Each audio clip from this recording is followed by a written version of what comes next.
semuanya, perkenalkan saya Graciela Irena Ropa dengan NIM 13026250084 akan melaksanakan sebuah tugas video wawasan pendidikan untuk ujian akhir semester.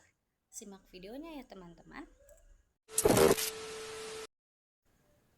Halo semuanya, selamat datang di kelas fisika hari ini. Semoga kalian semua dalam keadaan sehat dan penuh semangat buat belajar ya. Pernah gak sih kalian kepikiran waktu kalian lagi naik mobil atau lagi naik bis yang melaju dengan kencang, terus tiba-tiba supirnya itu menginjak rem secara mendadak? Nah, apa yang terjadi sama tubuh kita? Otomatis pasti tubuh kita otomatis terdorong ke depan kan? Atau sebaliknya, saat kita berada di dalam mobil atau bis yang lagi diam, terus tiba-tiba digas dengan kencang, tubuh kita pasti rasanya terhentak ke belakang.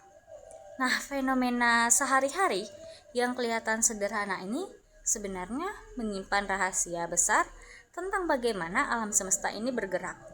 Di dalam fisika, semuanya ini dirangkum di dalam satu topik yang seru, yaitu hukum Newton tentang gerak. Nah, hari ini selama beberapa menit ke depan, kita akan bahas secara tuntas dari mana asal-usul gaya, kenapa benda bisa bergerak atau kenapa benda bisa diam, sampai bagaimana kita bisa menghitung gerakan planet atau tikungan jalan raya supaya mobil yang mengendarainya itu tidak akan selip. Nah, siapkan catatan kalian dan yuk kita mulai. 1 menit. Oke, sekarang kita masuk ke bagian yang pertama, yaitu hukum 1 Newton. Nah, di hukum Newton ini ada seorang tokoh jenius kita, yaitu Sir Isaac Newton, merumuskan bahwa kalau tidak ada gaya luar yang bekerja pada suatu benda, maka benda yang diam akan tetap diam. Dan benda yang bergerak lurus beraturan akan terus bergerak dengan kecepatan yang konstan. Nah, istilah kerennya itu bisa kita sebut dengan inersia atau kelembapan. Nah, kelembapan itu apa sih? Nah, kelembapan itu gampangnya sifat malasnya benda untuk mengubah keadaannya. Jadi benda itu kayak mager gitu. Nah, kalau lagi diam, ya si benda ini maunya ya diam aja terus. Nah, selanjutnya, oke, kita masuk ke rumus matematisnya. Rumus matematisnya itu ada sigma F sama dengan 0. Artinya resultan atau gaya total yang bekerja pada benda itu sama dengan 0. Nah, seringkali itu ada miskonsepsi dari kalian semua tentang bagian yang ini, karena banyak yang mengira kalau sigma F sama dengan 0 itu artinya tidak ada gaya sama sekali yang bekerja pada benda itu. Padahal salah besar ya semuanya. Gayanya itu bisa jadi ada banyak, tapi mereka itu saling menghilangkan atau bisa kita bilang seimbang. Contohnya, buku yang terletak di atas meja kalian sekarang, apakah gak ada gaya? Ada. Nah, ada gaya tarik bumi atau gaya berat ke bawah, dan ada gaya tekan meja ke atas yang kita sebut itu dengan gaya normal. Nah, karena besar kedua gaya itu sama, tapi arahnya berlawanan kan? Karena kan buku itu gayanya arahnya ke bawah, sedangkan gaya tekan meja itu arahnya ke atas. Jadi mereka ini sama-sama punya gaya tapi memiliki arah yang berlawanan gitu. Nah, mereka itu saling menghilangkan sehingga hasilnya itu adalah 0, dan bukunya itu tetap diam manis saja di meja. Nah, sekarang coba kita bayangkan kalau kita melempar bola di ruang angkasa yang hampa dan jauh dari gravitasi planet. Nah, bola itu nggak akan pernah berhenti. dia itu akan terus bergerak terus lamanya dengan kecepatan yang sama, karena tidak ada gaya gesek udara atau gravitasi yang menghentikannya. Menarik banget kan? Nah, udah kebayang belum sama kalian semua mengenai bola yang dilempar di ruang angkasa itu? Oke. Nah, tadi kan kita udah bahas ya mengenai gaya yang sama dengan 0 karena sigma F sama dengan betul 0. Nah, lalu kalian juga berpikir-pikir, bertanya-tanya nih, lalu apa yang terjadi semisal gayanya itu tidak sama dengan 0? Nah, jika gayanya tidak sama dengan 0, maka disinilah hukum 2 Newton masuk. Kalau tadi sebelumnya sigma F sama dengan 0, gaya sama dengan 0 adalah hukum 1 Newton, maka jika gayanya tidak sama 0, tidak sama dengan 0, maka ini adalah hukum 2 Newton. Nah, misal kalau kita itu memberikan gaya total pada suatu benda. Nah, benda itu nggak akan diam lagi, melainkan akan mengalami perubahan kecepatan alias mengalami percepatan. Jadi si gaya ini nggak akan diam lagi ya, karena mereka akan mengalami suatu perubahan kecepatan, dan perubahan kecepatan ini kita sebut dengan percepatan. Nah, si Isaac Newton ini menemukan bahwa percepatan suatu benda itu berbanding lurus dengan gaya yang kita berikan. Jadi berbanding lurus ya. Nah, tapi percepatan itu berbanding lurus, tetapi berbanding terbalik dengan massa bendanya. Nah, saya ulangi lagi ya. Benda itu berbanding lurus dengan gaya. Berbanding lurus dengan apa? Berbanding lurus dengan gaya yang kita berikan, tetapi berbanding terbalik dengan massa bendanya. Kalian pasti tahu massa kan? Massa benda itu beban berat suatu benda. Nah, kalau kita tulis dalam rumus matematis, rumus fisikanya yang sangat legendaris banget teman-teman. Rumus yang saya yakin kalian semua pernah melihat rumus ini, tetapi tidak tahu artinya, maknanya. Nah, rumusnya apa? Rumusnya adalah F sama dengan M dikali A. Nah, atau kalau kita mau cari percepatannya itu, rumusnya bisa kita ubah teman-teman. Kalau sebelumnya F sama dengan M kali A, kita kalau mau cari percepatannya kita ubah rumusnya di otak-atik ya, karena ini kan cuma FMA. Nah, kalau mau dicari percepatannya itu tinggal A sama dengan sigma F per M bagi M. Jadi kalau rumus fisikanya itu F sama dengan M kali A, maka rumus percepatannya adalah A sama dengan sigma F bagi M. Nah, biar kebayang nih sama kalian semua secara logikanya. Kan kalau misalnya belum ada contoh-contoh nyatanya, mungkin kalian semua masih bingung kan? Nah, kita bisa bayangin kalau semisalnya kalian lagi ada di supermarket, dan kalian nih kalau di supermarket kan ada keranjang sama troli. Nah, kalian di supermarket mendorong troli belanjaan yang kosong. Jadi trolinya kosong. Maka jika jika trolinya kosong, maka troli itu akan sangat ringan, bukan? Nah, kalau misalnya ringan seperti ini, kalian dorong sedikit saja, maka trolinya ini akan langsung melesat dengan cepat, walaupun kita memberi gaya yang kecil gitu. Nah, kenapa bisa seperti itu? Nah, itu karena massanya itu kecil, massa trolinya itu kecil. Jadi dengan gaya yang sama yaitu ketika kalian dorong kan kalian memberikan sebuah gaya. Nah, kalian memberi gaya yang kecil saja, maka akan menjadi apa? Akan menjadi sebuah percepatan yang besar. Nah, tapi coba kita bayangkan lagi nih, kalau misalnya troli itu penuh dan penuh dengan barang-barang atau penuh dengan sembako belanjaan yang biasa dibeli, kayak misalnya ada beras, minyak goreng, terus belanja bulanan lain, kayak pokoknya kayak sembako-sembako gitu yang berat-berat.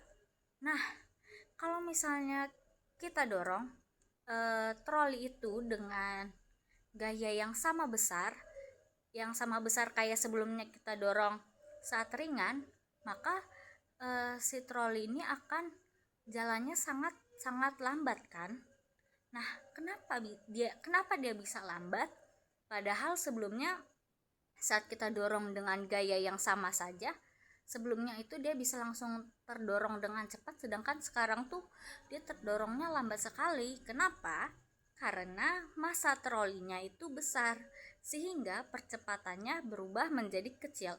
Kalau tadi kan massanya kecil, maka percepatannya besar. Nah, sekarang massa trolinya itu besar, jadi ketika diberi gaya yang sama seperti tadi, percepatannya menjadi kecil. Nah, jadi massa itu bisa dibilang ukuran seberapa susah suatu benda untuk dipercepat di dalam percepatan ini.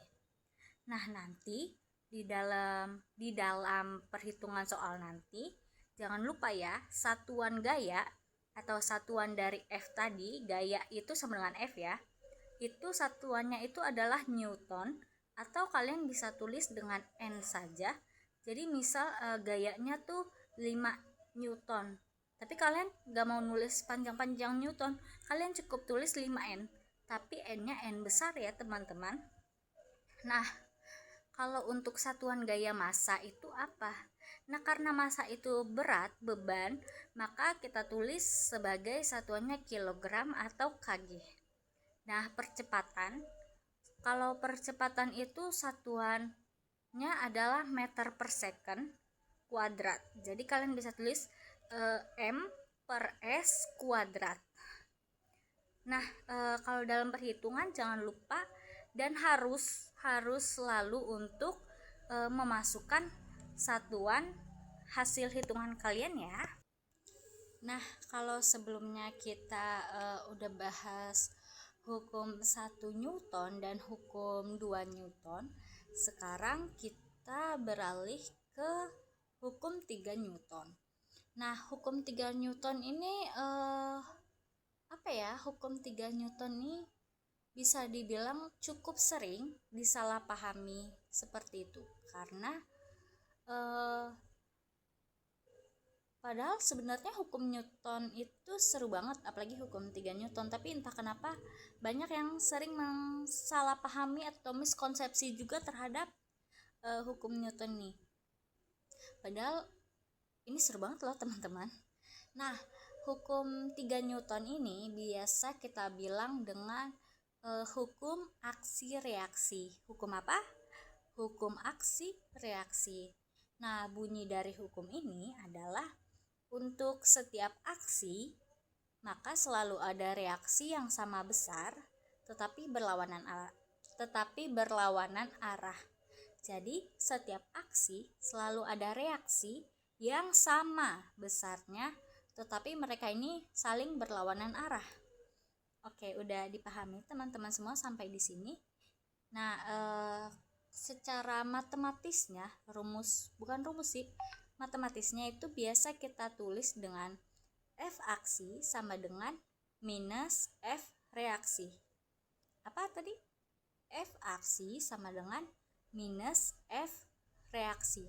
Nah, di sini ada minus di F reaksinya, tapi kalian jangan sampai ilangin tanda minus di sini ya, karena tanda minus ini sangat-sangat penting, sangat sekali penting, pokoknya super penting banget, karena arti dari minus ini itu arahnya gayanya itu berlawanan.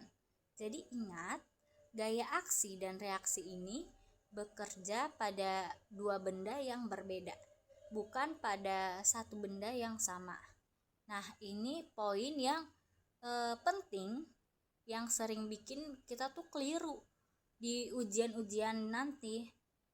Nah, contoh paling gampangnya itu adalah semisal kita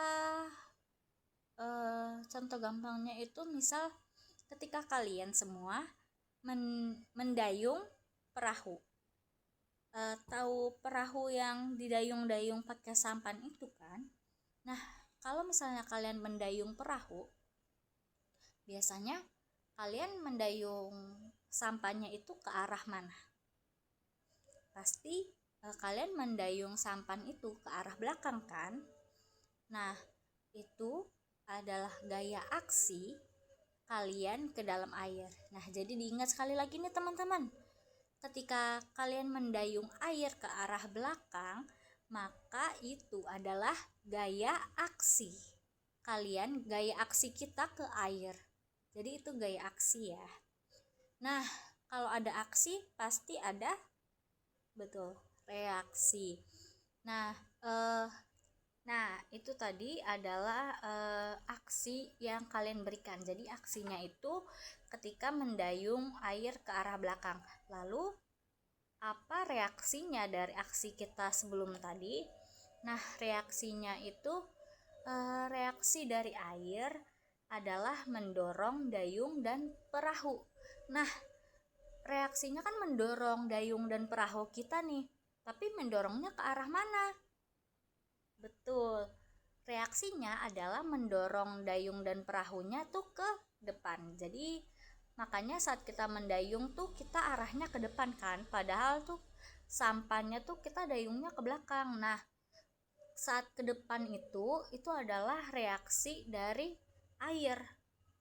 Itu kenapa perahu kita bisa maju, karena ada reaksi dari air saat kita melakukan aksi saat mendayung sampan ke arah belakang.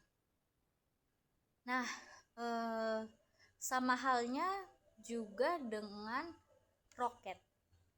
Roket yang meluncur ke angkasa, ke luar angkasa gitu. Nah, roket kan menyemburkan gas panas ya, gas panas yang bertekanan tinggi ke arah bawah. Nah, ketika roket menyemburkan gas panas bertekanan tinggi itu ke arah bawah, itu bisa kita sebut dengan sebuah aksi. Nah, karena udah ada aksi, pasti ada reaksinya kan? Nah, reaksi dari roketnya ketika menyemburkan gas panas bertekanan tinggi ke arah bawah, reaksinya itu dari gas tersebut yang kita semburkan, gasnya tuh akan mendorong badan roketnya ke atas ke luar angkasa. Nah, karena disembur ke arah atas, itu saat ke atas tuh dia gayanya itu sama besar dengan si aksi tadi tuh. Jadi kalau misalnya ada yang bilang kalau misalnya ada yang bilang atau kita dengar orang bilang kalau kita bisa bergerak tanpa menyentuh atau mendorong sesuatu, itu secara fisika tidak mungkin terjadi ya teman-teman. Jadi kita semua nih bisa bergerak atau mendorong sesuatu itu pasti ada gayanya, pasti ada sebabnya, dan itu harus ada sentuhannya, bukan tanpa menyentuh. Jadi kita nggak bisa bergerak tanpa menyentuh gitu, nggak bisa. Secara fisika itu tidak mungkin terjadi ya.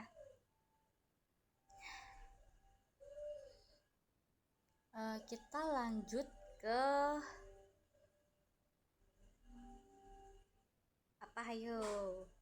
Nah, sekarang yuk kita bahas satu jenis gaya yang ada di sekitar kita, tapi sering banget nih nggak kita sadari perannya. Kira-kira gaya apa tuh ya? Gaya yang ada di sekitar kita, namun tidak kita sadari gayanya. Nah, jadi gaya itu adalah gaya gesek, teman-teman. Nah, gaya gesek ini kita simbolkan dengan F, sama-sama huruf F. Kalau gaya itu F. Namun untuk gaya gesek ini F-nya F yang kecil ya. Nah, gaya gesek itu adalah gaya yang muncul karena adanya sentuhan dua permukaan. Jadi gaya gesek itu muncul karena ada dua sentuhan dua permukaan, kayak misalnya kayak misalnya ada ini kan bergesekan nih. Ini bisa bergesekan karena apa? Tangan jari saya sama buku ini kenapa bisa bergesekan? Karena adanya sentuhan dua permukaan benda. Ini bukan benda sih, tapi kalau bisa lah. Ini kertas, yang ini buku. Ini kan mereka saling menggesek ini karena ada sentuhan dari dua permukaan, yaitu ini permukaan buku dan permukaan kertas, dan arahnya itu selalu menghambat atau berlawanan dengan arah gerak benda. Soalnya tadi saya contohinnya berlawanan kan gesekannya itu. Seperti itu. Nah, gaya gesek ini terbagi menjadi dua, teman-teman. Yang pertama ada gaya gesek statis, dan yang kedua ada gaya gesek kinetis. Nah, gaya gesek statis ini, kalau gaya gesek kan simbolnya tuh F kan. Nah, kalau gaya gesek statis ini sama F tapi dia Fs. Nah, S-nya itu kecil di bawah. Nah, terus gaya gesek ini tuh bekerja saat benda tuh masih diam tepat sebelum bergerak. Jadi gaya gesek statis itu apa? Gaya gesek statis, bendanya gaya yang bekerja saat si benda ini masih diam tepat sebelum bergerak. Jadi sebelum bergerak nih si bendanya tuh sama-sama diam. Nah, rumus dari gaya gesek statis ini adalah Fs sama dengan mu s kali n, mikro s kali n. Ya, kayak gitu. Nanti saya munculin ya rumusnya. Nah, lanjut yang kedua itu gaya gesek kinetis. Nah, gaya gesek kinetis ini simbolnya itu FK, K-nya kecil. Nah, kalau statis, ingat aja kalau statis kan dari S, maka kita pakainya Fs. Nah, karena kinetis, maka kinetis kan dari K ya hurufnya, jadi pakainya FK. Nah, gaya gesek itu F. Nah, untuk S sama K-nya sesuaikan saja sama kalimat kata-katanya, statis atau kinetis. Jadi gampang diingat kan mana yang Fs dan mana yang Fk. Nah, kita lanjut lagi ke apa tadi? Gaya gesek kinetis. Nah, gaya gesek kinetis itu gaya gesek yang bekerja saat si bendanya ini sudah dalam kondisi bergerak. Nah, kalau statis itu bekerja bendanya masih diam tepat sebelum bergerak. Nah, kalau si kinetis ini bendanya sudah dalam bergerak saat bekerja. Ngerti kan? Nah, rumusnya itu mirip kayak yang tadi, sama, yaitu FK sama dengan mu K per N. Maaf. Rumusnya FK sama dengan mu K per kok per lagi? Kali. Jadi FK sama dengan mu K dikali N. Nah, kalian ingat-ingat aja tuh. Kalian gak perlu susah-susah ngafalin banyak rumus, karena kan ini cuman F sama dengan mu kali N. Nah, Fs mu S FK mu K nya itu disesuaikan saja dengan soal yang ada saja, begitu. Nah, teman-teman perlu diingat bahwa nilai koefisien itu nilai koefisien gesek statis atau tadi mu s itu selalu lebih besar daripada si koefisien gesek kinetis. Nah, jadi mu koefisien itu bilangnya koefisien ya. Jadi perlu teman-teman ingat kalau misalnya koefisien gesek statis selalu lebih besar daripada koefisien gesek kinetis. Ini artinya nilai koefisien gesek kinetis itu selalu lebih kecil. Kalian paham kan sampai sini? Nah, begitu. Makanya pas kita mendorong lemari baju nih, kalau misalnya kita ngedorong sebuah lemari baju yang besar, nah bagian yang paling berat itu ketika pas awal-awal kita mau menggesernya, ya kan? Pasti kayak pas kita menggeser lemari baju pasti kita ngerasa berat banget pas digeser. Nah, tetapi ketika lemarinya mulai jalan, maksudnya mulai bergeser, rasanya itu pasti lebih ringan kan daripada yang sebelumnya. Jadi saat kita mau ngedorong lemarinya, terus kita ngerasa berat, itu wajar teman-teman. Nah, terus pas kita lagi dorong sambil jalan, sambil bergerak lemarinya, kita juga bergerak, itu pasti kita juga ngerasa lebih ringan daripada saat kita mendorong kan.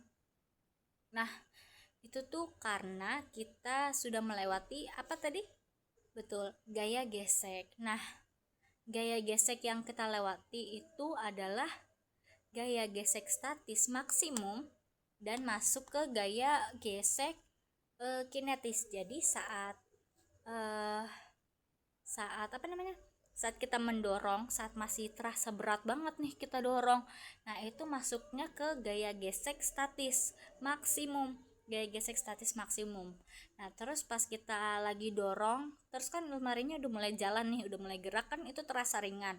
Nah, pas terasa ringan itu kita mulai masuk ke namanya gaya gesek kinetis. Jadi saya ulangi lagi, dan ini perlu diingat bahwa koefisien gaya gesek statis itu selalu lebih besar daripada koefisien gaya gesek kinetik. Nah, kita bayangin lagi nih teman-teman, kalau misalnya di dunia ini tidak ada yang namanya gaya gesek, gimana ya kalau misalnya gak ada gaya gesek? Nah, kalau misalnya gak ada gaya gesek, kita itu gak akan pernah bisa berjalan. Kita gak akan pernah bisa berjalan. Kenapa? Karena permukaan sepatu atau sendal, permukaan sepatu dan lantai itu kan super licin ya. Jadi kalau misalnya tidak ada gesekan, itu kita bakalan terpeleset terus. Jadi kita bakalan kepleset terus aja, nggak bisa jalan kita teman-teman, karena nggak ada yang namanya gaya gesek antara permukaan sepatu dengan lantai, begitu. Nah, kalau misalnya nggak ada gaya gesek juga, maka mobil atau motor, kendaraan lah, itu mereka itu kendaraan yang kita tahu, mobil, motor, bis, itu juga nggak akan bisa ngerem dan bakalan tabrakan di mana-mana, ya kan? Bakalan tabrakan kalau misalnya mereka itu nggak bisa ngerem. Dan itu terjadi kalau misalnya apa? Kalau misalnya tidak ada yang namanya gaya gesek di dunia ini. Jadi gaya gesek ini sangat berjasa buat kehidupan kita sehari-hari. Nah, coba yang udah saya sebutin tadi, dan kita bayangin kalau misalnya gaya gesek itu nggak ada, pasti akan sulit sekali kan.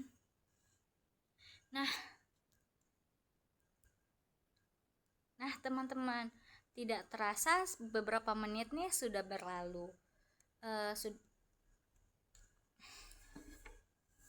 Nah teman-teman, tidak terasa sudah beberapa menit berlalu semenjak kita belajar bareng mengenai hukum Newton dan mengenai gaya. dan gaya gesek juga. Nah, sekarang mari kita rangkum sedikit materi apa saja yang sudah kita pelajari pada hari ini.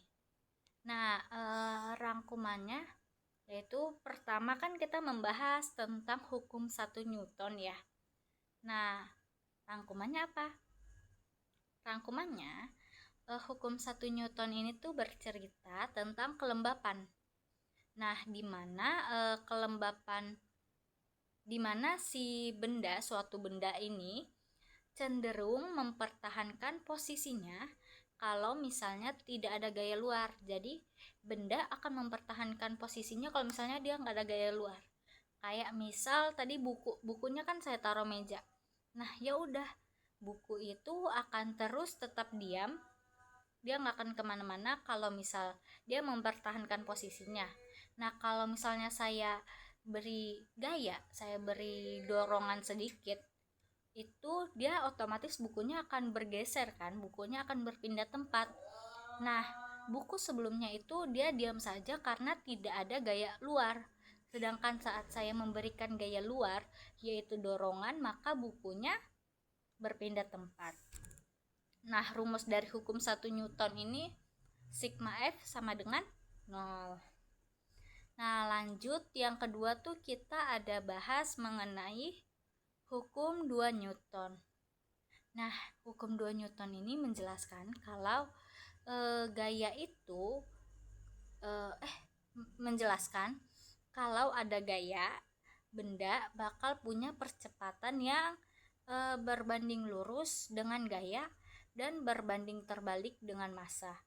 Nah, rumus fisikanya itu ada F sama dengan M dikali A. Jadi apa? Kalau misalnya ada gaya, maka benda akan punya percepatan yang berbanding lurus dengan gaya dan berbanding terbalik dengan massa. Jadi berbanding lurus dengan gaya, berbanding terbalik dengan massa. Nah, selanjutnya kita bahas mengenai hukum 3 Newton. Nah, hukum 3 Newton ini mengingatkan kita tentang aksi reaksi bahwa gaya itu selalu berpasangan dan berlawanan arah. Jadi gaya itu pasti akan berpasangan dan berlawanan arah juga, teman-teman. Nah, yang terakhir yang saya kasih banyak contohnya itu apa ya kira-kira? Saya terakhir tuh jelasin mengenai gaya gesek. Nah, gaya gesek itu menjaga kita agar tetap seimbang dan aman saat bergerak di bumi ini. Semoga penjelasan materi hari ini bikin kalian makin paham lagi dan gak menganggap fisika itu menyeramkan ya. Fisika itu seru karena semua rumusnya itu bercerita tentang apa yang terjadi di sekitar kita. Jadi fisika itu banyak terjadi di sekitar kita ya, teman-teman. Nah, setelah pertemuan hari ini, jangan lupa kalian kerjakan latihan soal yang akan saya kirimkan di rumah ya. Kerjakan latihannya di rumah. Tetap jaga kesehatan dan sampai ketemu lagi di video pembelajaran selanjutnya. Dadah.